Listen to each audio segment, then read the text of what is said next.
ومن أحسن قولا ممن دعا إلى الله وعمل صالحا وقال إنني من المسلمين. الحمد لله نحمده ونستعينه ونستغفره ونعوذ بالله من شرور أنفسنا ومن سيئات أعمالنا. من يهده الله فلا مضل له ومن يضلل فلا هادي له وأشهد أن لا إله إلا الله وحده لا شريك له وأشهد أن محمدا عبده ورسوله. يا أيها الذين آمنوا اتقوا الله حق تقاته ولا تموتن إلا وأنتم مسلمون. يا أيها الناس اتقوا ربكم الذي خلقكم من نفس واحدة وخلق منها زوجها وبث منهما رجالا كثيرا ونساء واتقوا الله الذي تساءلون به والأرحام إن الله كان عليكم رقيبا. يا أيها الذين آمنوا اتقوا الله وقولوا قولا سديدا يصلح لكم أعمالكم ويغفر لكم ذنوبكم ومن يطع الله ورسوله فقد فاز فوزا عظيما. أما بعد فإن خير الحديث كتاب الله وخير الهدي هدي محمد صلى الله عليه وسلم وشر الأمور محدثاتها وكل محدثة بدعة وكل بدعة ضلالة وكل ضلالة في النار. أعوذ بالله السميع العليم من الشيطان الرجيم. بسم الله الرحمن الرحيم. إن الدين عند الله الإسلام. رب اشرح لي صدري ويسر لي أمري واحلل عقدة من لساني يفقهوا قولي. حاضرین جماعہ، بزرگوں، دوستوں اور خواتین ملت اسلامیہ، اللہ رب العزت نے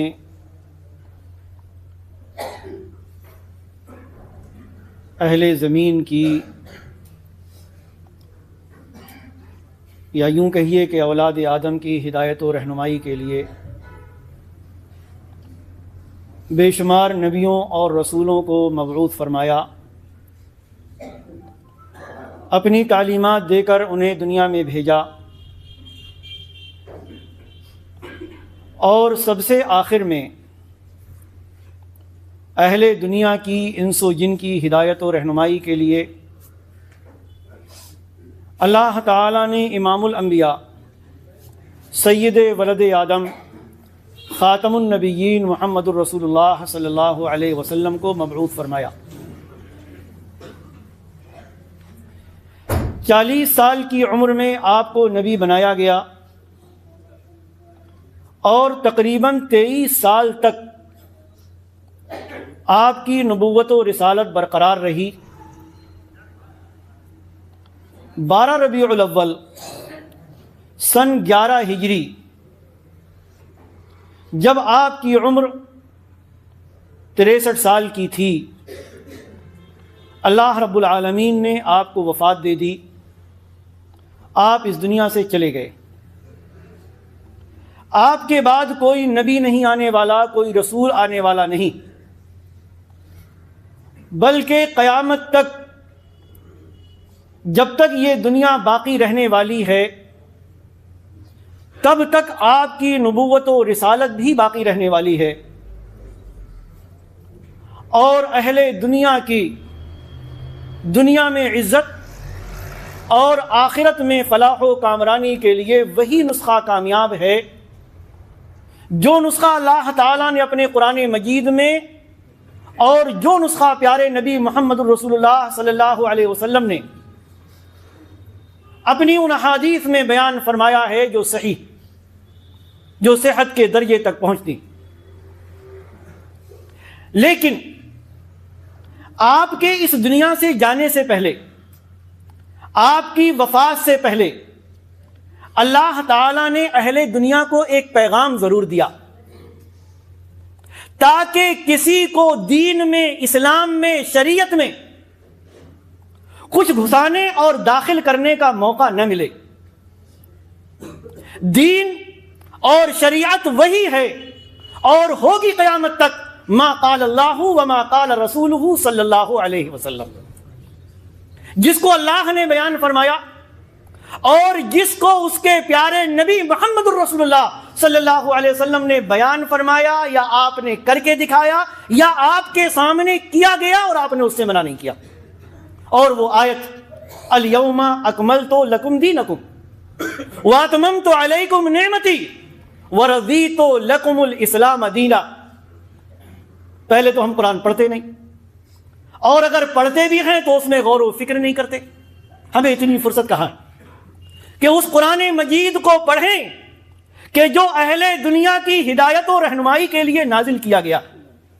ہم نے اپنے اس دل کے سکون کے لیے مختلف چیزیں ایجاد کر لی ہیں۔ کوئی میوزک سنتا ہے، کوئی گانے سنتا ہے، کوئی ڈانس کرتا ہے، کوئی اپنے دل کو سکون پہنچانے کے لیے منشیات کا استعمال کرتا ہے، کوئی شراب کا سہارا لیتا ہے، کوئی افیم کا سہارا لیتا ہے، کوئی انجیکشن کا سہارا لیتا ہے۔ ربی کائنات نے کیا فرمایا؟ الا بذکر اللہ تطمئن القلوب۔ دلوں کا اطمینان اور دلوں کا سکون چاہتے ہو، جب یہ بے چین ہو تو کہیں اور مت جاؤ، اللہ کا ذکر کرو، اللہ کو یاد کرو، قرآن مجید کی تلاوت کرو، تمہارے دلوں کو اطمینان اور سکون حاصل ہوگا۔ تلاوت قرآن کی بات کہی گئی، اللہ کے ذکر کی بات کی گئی، اور تلاوت قرآن کے ساتھ ساتھ یہ بھی کہا گیا افلا یتدبرون القرآن، یہ قرآن میں غور و فکر کیوں نہیں کرتے؟ تو وہی غور و فکر کی بات ایک سورہ مائدہ کی آیت کا ایک چھوٹا سا ٹکڑا، الیوم اکملت لکم دینکم واتممت علیکم نعمتی ورضیت لکم الاسلام دینا، وہ ٹکڑا کہ جس کے بارے میں جب یہودیوں نے دوسرے خلیفہ راشد عمر بن خطاب رضی اللہ عنہ سے یہ کہا تھا کہ اے عمر، تمہارے قرآن میں ایک ایسی آیت ہے کہ اگر ہم یہودیوں پر نازل ہوتی تو جس دن یہ نازل ہوئی ہوتی ہم اس کو عید کا دن بنا لیتے۔ کہا کون سی آیت؟ کہا الیوم اکملت لکم دینکم۔ حضرت عمر بن خطاب نے جواب دیا تھا یہودیوں کو، جنہوں نے یہ بات کہی تھی کہ یہودیوں سنو، میں جانتا ہوں کہ یہ آیت کس دن نازل ہوئی اور کہاں نازل ہوئی۔ حجۃ الوداع کا موقع تھا، جمعہ کا دن تھا، اور اللہ کے نبی صلی اللہ علیہ وسلم پر اس حج کے موقع پر جمعہ کے دن یہ آیت نازل ہوئی۔ تم ہم کو بتانے آئے ہو کہ یہ آیت اگر ہم پر نازل ہوئی ہوتی تو ہم اس کو عید کا دن منا لیتے۔ ہم جانتے ہیں اس آیت کا معنی اور مفہوم، ہم جانتے ہیں اس آیت کی عظمت۔ تو اللہ نے کیا فرمایا؟ فرمایا الیوم اکملت لکم دینکم۔ یہ آپ کی وفات سے پہلے کی بات، ذی الحجہ میں آپ نے سمدہ سیری میں آپ نے حج کیا، اور اس کے ربیع الاول میں یعنی تقریباً 3 مہینے کے بعد آپ کی وفات ہو گئی۔ فرمایا اللہ تعالیٰ نے الیوم اکملت لکم دینکم، آج میں نے تمہارے لیے تمہارا دین مکمل کر دیا۔ مکمل ہے دین بالکل ویسے ہی جیسے ہمارے سامنے کوئی گلاس ہو، گلاس میں پانی ہو اور وہ لبالب بھرا ہوا، اس میں کوئی چیز ڈالی نہیں جا سکتی، خالی ہوگا تب کوئی چیز پڑے گی۔ اگر آپ اس میں کوئی چیز ڈالنے کی کوشش کریں گے، اگر اس میں پانی ہے تو پانی باہر آ جائے گا، وہ چیز اس میں چلی جائے گی جو اس میں آپ ڈالنا چاہتے ہیں۔ فرمایا دین کو مکمل کر دیا، اور اس دین کو مکمل کر کے اپنی نعمت تم پر مکمل کر دی۔ اس سے بڑی نعمت کیا ہوگی کہ تمہاری شریعت اور تمہارے دین کو تمہارے لیے کامل کر دیا گیا، مکمل کر دیا گیا۔ وَرَضِيتُ لَكُمُ الْإِسْلَامَ دِينًا، اور نہ صرف یہ کہ دین مکمل، اسلام مکمل ہے، بلکہ بحیثیت دین اسلام سے میں تمہارے لیے راضی اور خوش ہوں۔ اب اگر کوئی آدمی آئے کوئی چیز لے کر دین کے نام پر، شریعت کے نام پر، اللہ کے بتائے ہوئے فرمان کے نام پر، نبی کے بتائے ہوئے طریقے کے نام پر، تو وہ اس کا ثبوت اس کی 23 سالہ زندگی میں پیارے نبی صلی اللہ علیہ وسلم کی حیات مبارکہ میں لے آئے تو وہ دین ہے، ورنہ وہ دین نہیں، ورنہ وہ شریعت نہیں ہے۔ اس آیت کو پڑھیں، بار بار غور کریں۔ جس طریقے سے پانی بھرے ہوئے گلاس میں اگر کوئی چیز ڈالی گئی پانی چھلک کے باہر آ جائے گا کیونکہ گنجائش نہیں ہے اس میں، اسی طریقے سے وہ دین، وہ شریعت، وہ اسلام جو اللہ تعالیٰ نے اپنے نبی محمد رسول اللہ صلی اللہ علیہ وسلم پر نازل فرمایا، آپ کی حیات مبارکہ میں جس کی تکمیل کی گئی، ان الدین عند اللہ الاسلام، جس دین کو ہمارے لیے لازم اور ضروری قرار دیا گیا، اگر اس دین میں، اس شریعت میں کوئی بھی چیز دین اور شریعت کے نام پر داخل کرنے کی کوشش کی گئی تو سنت باہر چلی جائے گی، توحید باہر چلی جائے گی، طریقہ نبوی باہر چلا جائے گا، اللہ کا حکم باہر چلا جائے گا، رسول اکرم صلی اللہ علیہ وسلم کا فرمان باہر چلا جائے گا۔ گنجائش ہی نہیں اس میں کسی اور چیز کو داخل کرنے کی۔ ہم جن ایام سے گزر رہے، شعبان کا مہینہ، اقبال نے بڑی اچھی بات کہی تھی کہ حقیقت خرافات میں کھو گئی، یہ امت روایات میں کھو گئی۔ ہمارا مزاج یہ بن گیا ہے کہ ہم دین سے راضی نہیں ہوتے، ہم شریعت سے راضی نہیں ہوتے، طریقہ نبوی ہمارے لیے زیادہ اہمیت نہیں رکھتا، بلکہ ہمارا دل، ہماری طبیعت، ہمارے افکار، ہمارے نظریات، جس کو دین کہیں اس کو ہم دین مان لیتے ہیں، جس کو شریعت کہیں ہم اس کو شریعت مان لیتے ہیں، جس کو وہ نیکی کا کام کہیں ہم اس کو نیکی کا کام مان لیتے ہیں۔ اس سے بڑا افسوس اور اس سے بڑی بدنصیبی ہمارے اور آپ کے لیے کیا ہوگی؟ وہ نبی، وہ رسول، وہ اللہ کا محبوب بندہ کہ جس سے محبوب رب کائنات کو پوری اولاد آدم میں کوئی نہیں، وہ افضل انسان کہ جس سے افضل نہ اس شخصیت سے پہلے کوئی آیا نہ قیامت تک آ سکتا، وہ شخص، وہ نبی اور رسول کہ جس کی نبوت و رسالت کو مانے بغیر کسی بھی انسان کے لیے کوئی چارہ نہیں، یعنی محمد الرسول اللہ صلی اللہ علیہ وآلہ وسلم۔ کیا آپ دین نہیں جانتے تھے؟ نعوذ باللہ۔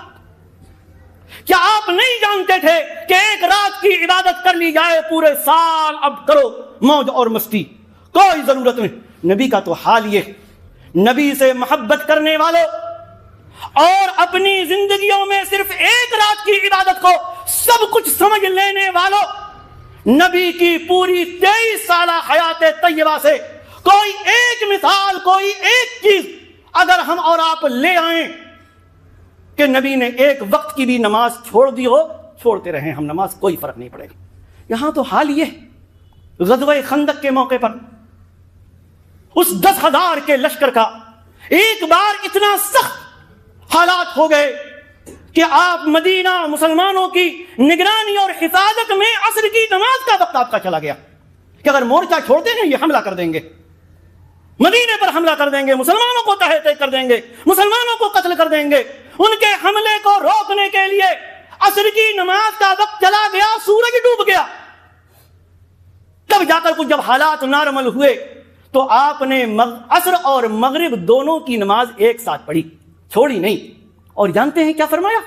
بد دعا کی کہ اللہ تعالیٰ ان مشرکین کی قبروں کو آگ سے بھر دے، انہوں نے ہمیں نماز سے مشغول رکھا، نماز نہیں پڑھنے دی۔ یہ حال ہے نبی کا، اور یہ نبی کا امتی، نبی سے محبت کرنے والا سوچتا ہے ایک دن کی نماز پڑھ لو بس سب کچھ۔ دو مثالیں میں آپ کو دوں، کئی سال پہلے کی بات۔ ایک دن اتفاق سے ڈاکٹر کے ہاں جانا ہوا رات میں بچے کو دکھانے کے لیے۔ ڈاکٹر صاحب، عشاء کا ٹائم ہوا، ڈاکٹر صاحب نے اپنے کمپاؤنڈر سے کہا کہ جتنے بھی لوگ ہیں ان سے کہو کہ بھی ڈاکٹر صاحب نماز پڑھنے کے بعد آئیں گے، اس کے بعد دیکھیں گے۔ پہلے سے میں جانتا تھا ان کو، تو تعجب ہوا مجھے کہ آج تو ماشاءاللہ ڈاکٹر صاحب بہت اچھی بات کہہ رہے ہیں، لیکن بعد میں پتا چلا کہ یہ کون سی رات۔ حالانکہ دوسرے اس طرح آپ نے دیکھا ہوگا بہت سارے ڈاکٹرز ایسے بھی ہیں ہمارے، اللہ تعالیٰ ان کو مزید توفیق عطا فرمائے کہ 5 وقتہ نماز ان کے ہاں بھیڑ لگی ہو لیکن نماز کا وقت ہوتا ہے وہ فوراً نماز پڑھنے کے لیے چلے جاتے ہیں۔ ایسے بھی اللہ تعالیٰ ان کو مزید توفیق عطا فرمائے۔ اور یہ جانتے ہیں یہ خاموش تبلیغ ہے، یہ خاموش تبلیغ ہے، سائلنٹ تبلیغ ہے۔ جب ڈاکٹر نماز پڑھنے کے لیے جائے گا تو کم سے کم اگر مریض کے اندر تھوڑی سی بھی ہمدردی ہوگی، دین سے، اسلام سے، نماز سے محبت ہوگی تو وہ بھی سوچے گا جتنی دیر میں ڈاکٹر صاحب نماز پڑھ کے آئیں گے میں بھی نماز پڑھ کے آ جاؤں۔ تو ایسے، لیکن ہمارے یہاں یہ نہیں ہوتا۔ ہمارے ہاں سوچتے ہیں ایک دن کی رات میں قبرستان کی زیارت کر لو بس کافی، جبکہ نبی اکرم صلی اللہ علیہ وسلم کا فرمان جانتے ہیں کیا؟ کنت نہیتکم عن زیارت القبور فزوروها فإنها تذکرکم الآخرہ۔ پیارے نبی صلی اللہ علیہ وسلم نے قبرستان کی زیارت کے بارے میں ہمیں اور آپ کو تعلیم دی، آپ نے منع کر دیا تھا کہ قبرستان مت جایا کرو۔ اس کے بعد آپ نے فرمایا لوگو میں نے تم کو قبرستان کی زیارت سے منع کیا تھا، لیکن اب میں تم کو اجازت دیتا ہوں قبرستان جایا کرو، قبروں کی زیارت کیا کرو، فإنها تذکرکم الآخرہ، کیونکہ قبروں کی زیارت کرنا، قبرستان جانا، قبروں کو دیکھنا کس حال میں؟ ابھی چند مہینے پہلے ہم جس کو دفن کر کے آئے تھے کسی قبر کا تختہ ٹوٹا ہوا ہے، کوئی قبر دھنسی ہوئی ہے، کوئی کیسی ہے، کوئی کیسی ہے، فرمایا تم کو آخرت یاد آئے گی، اپنی موت یاد آئے گی۔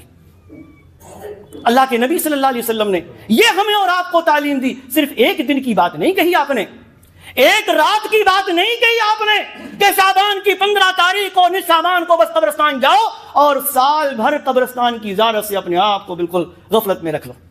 عید کے دن چلے جاؤ، جمعہ کے دن چلے جاؤ، اور تب جاؤ جب بیوی کا انتقال ہو جائے، تب جاؤ جب ابا کا انتقال ہو جائے، تب جاؤ جب امی کا انتقال ہو جائے۔ نہیں، جایا کرو، کوئی ایک دن نہیں، کوئی ایک رات نہیں۔ ہم کن کن چیزوں کا ذکر کریں گے اس سلسلے میں؟ یا اس رات میں کہا جاتا ہے صاحب یہ رات ایسی ہے کہ جس میں اللہ تعالی آسمان دنیا پر آتا ہے اور دنیا میں ہونے والے بڑے بڑے فیصلے فرماتا۔ ہم نے نہ قرآن پڑھا نہ قرآن میں غور و فکر کیا۔ دو باتیں اس سلسلے میں آپ سے عرض کروں گا۔ ایک تو یہ کہ صحیح احادیث کی روشنی میں، صحیح بخاری وغیرہ کی روایت، اللہ تعالی جب رات کا آخری پہر، آخری تیسرا پہر باقی رہتا ہے، اور یہ ہر جگہ کے اپنے حساب سے، یہ ہر جگہ کے اپنے حساب سے، جو ہندوستان میں ہے اس کے ہندوستان کے حساب سے، جو علی گڑھ میں ہے اس کے علی گڑھ کے حساب سے، جو مکہ میں ہے اس کے مکہ کے حساب سے، جو انگلینڈ اور امریکہ میں ہے اس کے حساب سے۔ جب اب کیفیت کیا ہوتی ہے اللہ ہی بہتر جانتا، کیفیت کے ہم مکلف نہیں۔ فرمایا اللہ کے نبی صلی اللہ علیہ وسلم نے کہ جب رات کا آخری تہائی پہر باقی رہتا ہے تو اللہ تعالیٰ آسمان دنیا پر نزول فرماتا ہے اور اس کی طرف سے ندا ہوتی ہر رات۔ فرمایا کل لیلۃ، ہر رات اللہ تعالیٰ کا نزول ہوتا ہے اور فرماتا ہے کہ من یسألنی فأعطیہ، کیا کوئی ہے مجھ سے مانگنے والا میں اس کو عطا کروں۔ من یستغفرنی فاغفر لہ، کون ہے جو مجھ سے مغفرت طلب کرے، گناہوں کی بخشش طلب کرے، میں اس کے گناہوں کو بخش دوں۔ ہر رات اللہ تبارک و تعالیٰ کا یہ اعلان ہوتا ہے جب رات کا آخری پہر باقی ہوتا۔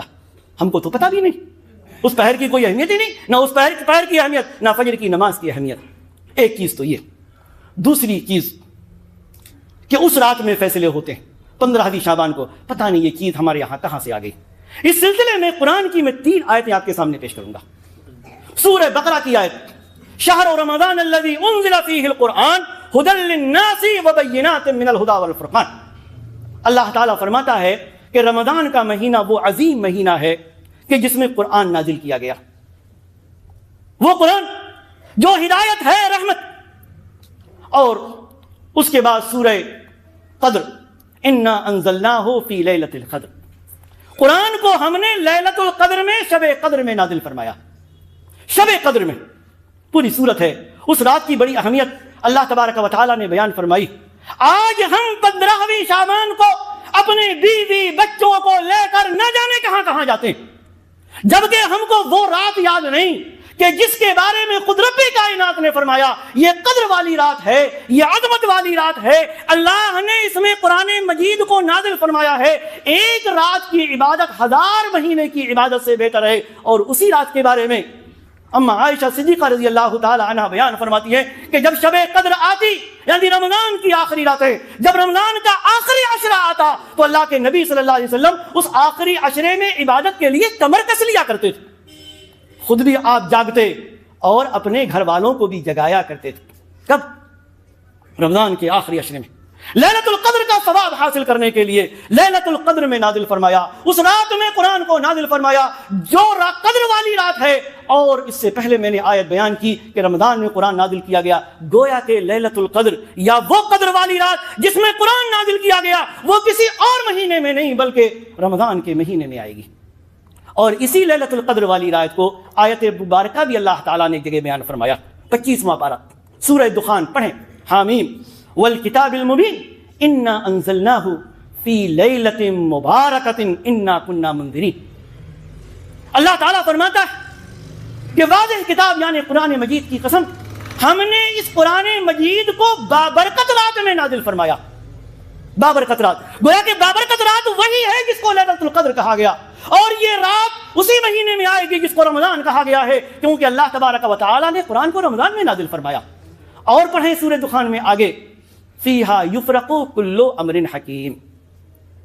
اللہ تعالیٰ فرماتا ہے اسی بابرکت رات کہ جس میں قرآن نازل کیا گیا، اس میں ہر مضبوط کام کا فیصلہ کیا جاتا ہے۔ فیصلہ تو اللہ تعالیٰ نے کر دیا، قیامت تک جو کچھ ہونے والا ہے رب نے سب فیصلہ کر دیا، فیصلہ کر کے لوح محفوظ میں محفوظ کر دیا گیا۔ اس لیلہ مبارکہ میں، شب قدر میں، رمضان میں آنے والی رات میں، وہاں مفسرین لکھتے ہیں کہ وہاں سے وہ فیصلے نکال کر متعلقہ فرشتوں کے ذمے کر دیے جاتے ہیں۔ اسی رات میں کس کو مرنا ہے، کس کو زندہ ہونا، کس کی ولادت ہونی ہے، کس کی وفات ہونی ہے، کتنی بارش ہونی ہے، کہاں سوکھا پڑنا ہے، کہاں کیا ہونا ہے، کہاں کیا ہونا ہے، اور پھر پورے سال اسی اعتبار سے وہ امور انجام دیے جاتے ہیں۔ الحمدللہ پڑھے لکھے ہیں ہم سب۔ اب غور کیجئے گا، قرآن تو کہتا ہے کہ وہ رات رمضان میں آتی، ہم رمضان سے پہلے ہی لے آئے اس کو شعبان میں۔ سوچیں، غور کریں۔ اور آخری بات آپ سے، ائمہ اربعہ میں سے ایک امام مالک رحمہ اللہ، بڑی پتے کی بات کہی ہے امام مالک رحمۃ اللہ علیہ نے۔ کبھی انشاءاللہ موقع ملا تو ائمہ اربعہ کا کیا مقام اور مرتبہ ہے، اور دین کے لیے ان کی کیا خدمات، اور ہم نے کیا سے کیا بنا دیا، کبھی انشاءاللہ گفتگو ہوگی اگر اللہ تعالیٰ نے توفیق دی۔ تو امام مالک رحمہ اللہ کہتے ہیں، من ابتدع فی الاسلام بدعتا حسنتا یراہا حسنتا فقد زعم ان محمد صلی اللہ علیہ وسلم خان الرسالہ۔ جو دین میں کوئی بدعت ایجاد کرے، اور ایک چیز یاد رکھیے گا، بدعت کا معنی دنیاوی کام نہیں کہ اللہ کے نبی صلی اللہ علیہ وسلم کے زمانے میں چشمہ نہیں تھا، چشمہ لگانے لگے یہ بدعت ہو گیا، اس طرح کی ٹوپی نہیں تھی، ٹوپی لگانے لگے صاحب بدعت ہو گئی، اس طرح کی شیروانی نہیں تھی، شیروانی پہننے لگے تو بدعت۔ جی نہیں، بدعت کہتے ہیں دین میں کوئی کام نیا کرنا کہ جو اللہ کے نبی صلی اللہ علیہ وسلم کے زمانے میں تھا، اس کا نہیں تھا، اس کا تعلق دین سے ہے، دنیا سے نہیں۔ تو فرمایا کہ جو آدمی اسلام میں کوئی نئی چیز ایجاد کرے اور اس کو اچھا سمجھے، ایک چیز بتاؤں، لوگ تقسیم کرتے ہیں بدعت حسنہ بدعت سیئہ، نہ بدعت کوئی اچھی ہے نہ کوئی بری۔ اللہ کے نبی فرماتے ہیں کل بدعت ضلالہ وکل ضلالۃ فی النار، ہر بدعت گمراہی ہے اور گمراہی جہنم میں لے جانے والی۔ بدعت تو بدعت ہی اچھی نہیں اور بری نہیں، وہ تو بری ہی ہوتی ہے۔ دین میں نیا کام اچھا کیسے ہو سکتا ہے جس کو نہ اللہ نے بتایا ہو، نہ محمد رسول اللہ صلی اللہ علیہ وسلم نے بتایا؟ تو کہتے ہیں کہ جو دین میں کوئی نئی چیز ایجاد کرے اور اس کو بہت اچھا سمجھے، جبکہ وہ اللہ کے نبی کے زمانے میں نہیں، تو گویا کہ اس نے یہ گمان کیا، اس نے یہ ثابت کیا کہ نعوذ باللہ اللہ کے نبی صلی اللہ علیہ وسلم نے رسالت میں اللہ کا پیغام پہنچانے میں خیانت کی۔ کیونکہ اللہ نے تو فرمایا کیا کہ دین مکمل کر دیا گیا۔ آگے وہ آیت وہی پڑھتے ہیں کہ الیوم اکملت لکم دینکم واتممت علیکم نعمتی ورضیت لکم الاسلام دینا۔ دین مکمل، اور نبی نے پورا دین پہنچایا، اور جس کو ہم آج اچھا سمجھتے ہیں نبی کے زمانے میں نہیں تھا۔ تو گویا کہ ہم یہ بتانا چاہتے ہیں کہ یا تو نبی نے بتایا نہیں نعوذ باللہ، یا نبی کو معلوم ہی نہیں تھا نعوذ باللہ۔ ہم کیا ثابت کرنا چاہتے ہیں؟ اور اس کے بعد ایک بات کہتے ہیں، فما لم یکن یومئذ دینا فلن یکون اليوم دینا۔ جو نبی اکرم محمد صلی اللہ علیہ وسلم کے زمانے میں آپ کی حیات طیبہ میں دین نہیں تھا، وہ آج بھی دین نہیں ہو سکتا۔ کچھ اور تو ہو سکتا لیکن وہ دین نہیں ہو سکتا جو نبی کے زمانے میں نہ رہا۔ اور ایک بات اور انہوں نے کہی کہ لن یصلح آخر هذه الامه الا بما صلح به اولها۔ اگر یہ امت کے بعد میں آنے والے لوگ چاہتے ہیں کہ ان کی اصلاح ہو جائے، وہ درست طریقے پر صحیح راستے پر قائم ہو جائیں، تو ان کی درستگی، ان کی بھلائی یا وہ صحیح راستے پر اسی سے قائم ہو سکتے ہیں کہ جس سے پہلے کے لوگوں کی اصلاح ہوئی۔ ابو بکر کی، عمر کی، عثمان کی، علی کی، عشرہ مبشرہ کی، اسلام کے مخالفین کی، جو اسلام کے مخالفین تھے اور وہ نبی صلی اللہ علیہ وسلم کی تعلیمات اور قرآن کو پڑھ کر اسلام لائے، جس سے ان کی اصلاح ہوئی اسی سے آج کے لوگوں کی بھی اصلاح ہوگی۔ اس طریقے سے ہٹ کر، کتاب و سنت سے ہٹ کر اگر ہم امت کی اصلاح کرنا چاہتے ہیں تو امت کو دین کی طرف نہیں لے جائیں گے، کسی اور طرف لے جائیں گے جس کا آپ کچھ بھی نام دے دیں۔ کہنے کا مطلب یہ، کہنے کا مطلب ہم کوئی بھی کام کریں، چاہے وہ شعبان سے متعلق، رمضان سے ہو، شوال سے ہو، ذی الحجہ سے ہو، ربیع الاول سے ہو، محرم سے، اگر ہم ثواب کی نیت سے اس کو کر رہے ہیں تو گویا کہ ہم اس کو دین سمجھ رہے ہیں۔ کرتے وقت ثواب مقصود ہے تو اتنی زحمت ہم ضرور کر لیں کہ اللہ کے فرمان میں اور محمد رسول اللہ صلی اللہ علیہ وسلم کی سیرت طیبہ میں اس کا کوئی ثبوت ہے یا نہیں۔ اگر ہے تو شوق سے کریں، بڑھ چڑھ کر کریں، اور اگر قرآن میں نہیں، اللہ کے نبی کے فرمان میں نہیں، صحابہ کی زندگی میں نہیں، تابعین اور تبع تابعین کی زندگی میں نہیں، نبی اکرم صلی اللہ علیہ وسلم کی صحیح حدیث سے ثابت نہیں، تو اللہ کے واسطے وہ ہماری اور آپ کی نظر میں کتنا ہی اچھا ہو سکتا ہے، لیکن اللہ تعالیٰ کے یہاں وہ اچھا نہیں ہو سکتا۔